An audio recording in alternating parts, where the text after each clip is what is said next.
Hey Krishna Karuna Sindhu Dinabandhu Jagatpate Gopesha Gopika Kanta Radha Kanta Namostute Tapta Kanchana Gaurange Radhe Vrindavaneshwari Vrishabhanu Sute Devi Pranamami Hari Priye Vancha Kalpatarubhyascha Kripa Sindhu Evacha Patitanam Pavanebhyo Vaishnavebhyo Namo Namaha Shri Krishna Chaitanya Prabhu Nityananda Shri Advaita Gadadhara Srivasadi Gaura Bhaktavinda Hare Krishna Krishna Krishna Hare Hare Hare Rama Hare Rama Rama Rama Hare Hare.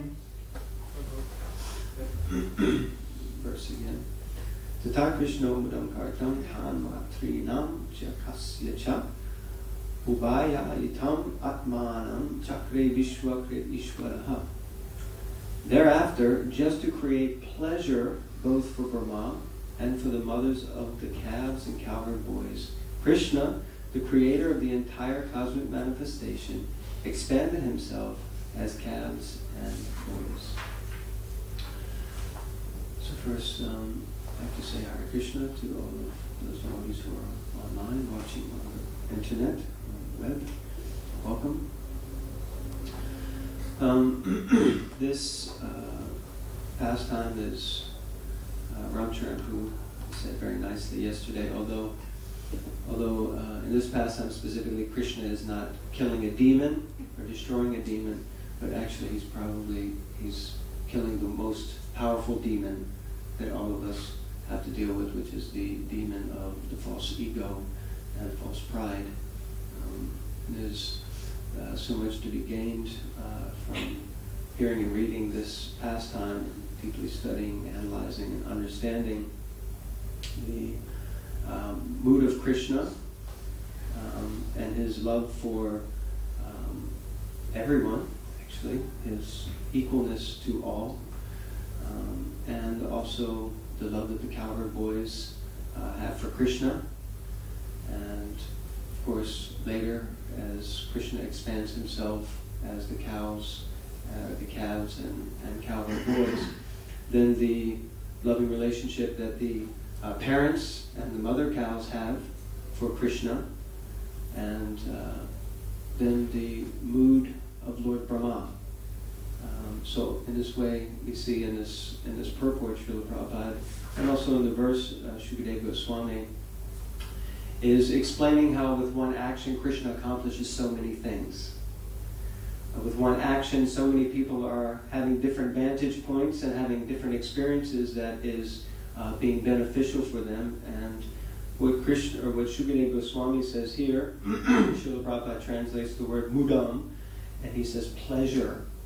So he says that Krishna is performing this pastime or this activity to bring pleasure. So he's actually bringing about pleasure to both Lord Brahma, to the calves, to the mothers of the calves and the mothers of the cowherd boys. So Krishna's intention is only to bring about pleasure. Now, after a few verses, we're going to see that Lord Brahma doesn't appear to be experiencing pleasure. Interesting, huh? How many people here have experienced in the material world that it doesn't always seem like God is trying to give me pleasure? Even those souls that are surrendered, and Ramcharan pointed out very nicely yesterday, Lord Brahma, he's on the topmost planet of this universe. And not only is he situated on the topmost planet, but he's actually the creator of the universe. He is the engineer behind everything. It's his, his application or his ability to understand the Vedic knowledge that has enabled him to create amazing things like trees. they take sunlight and turn it into food and absorb water through the roots and feed all the leaves and give off oxygen and breathe carbon dioxide. All of these amazing things that are going on in the world is his engineering. Of course, the knowledge is coming from Krishna. But just like all of us, it's very easy sometimes to forget where we got the knowledge from. Knowledge is like a tool or an instrument. Once we get it, we begin to apply it and use it. And sometimes we can forget that somebody else gave us the knowledge. And we begin to think, oh, it's me who's really got all this wisdom. It's all come from my own big brain or my own intellect. Now, it's easy for us to get bewildered. Lord Brahma, at least the Lord Brahma in this universe, he has how many heads? 4 heads. 3. That's a different universe. You might have to move to the universe next door. Yeah, Lord Brahma has 4 heads. So, I'm contemplating the idea of having 4 heads. It's not I don't find it myself very enticing. Having 1 head is enough. Anyone here who would like to have 2 heads? 3 heads? 4 heads? You would like? Krishna is there with the heart to fulfill all desires. Up to thousands of heads, right?